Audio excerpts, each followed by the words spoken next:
আসসালামু আলাইকুম। আমি রোজিনা খাতুন চলে এসেছি বিসমিল্লাহ মিনি কিচেনে। তো আজকে আমি মাছের ডিমের পকোড়া বানাবো।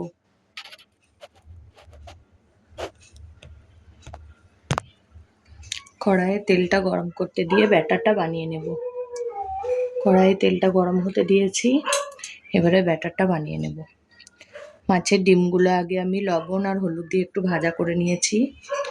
এবার বেসন নিয়েছি, বেসনে দেবো একটুখানি পেঁয়াজ কুচি, একটুখানি দেবো লঙ্কা কুচি,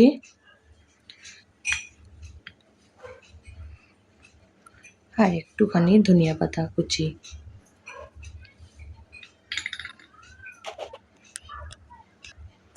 একটুখানি দেবো গোটা জিরে,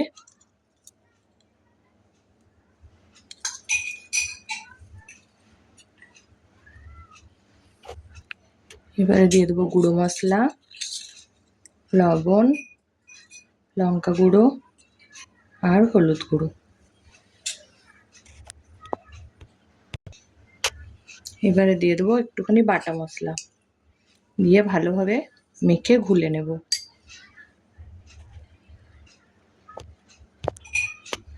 একটু একটু করে পানি দিয়ে মাখবো, বেশি পাতলাও করব না আর বেশি গাঢ়াও করব না।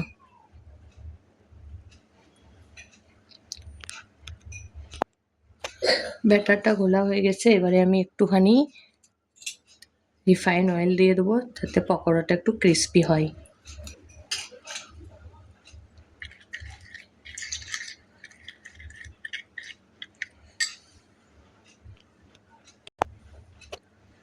তেলটা গরম হয়ে গিয়েছে, এবারে পকোড়াগুলো ভেজে নেব।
পকোড়াগুলো ভাজা হয়ে গিয়েছে,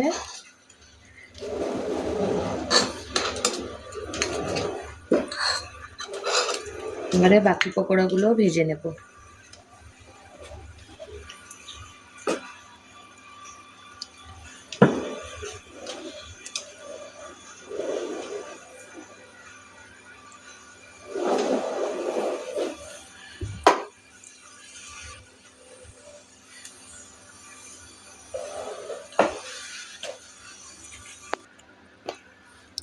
বাকি পকোড়াগুলো ভাজা হয়ে গিয়েছে, এবারে তুলে নেব। তো রেসিপিটা কেমন লাগলো অবশ্যই কমেন্টে বলবেন।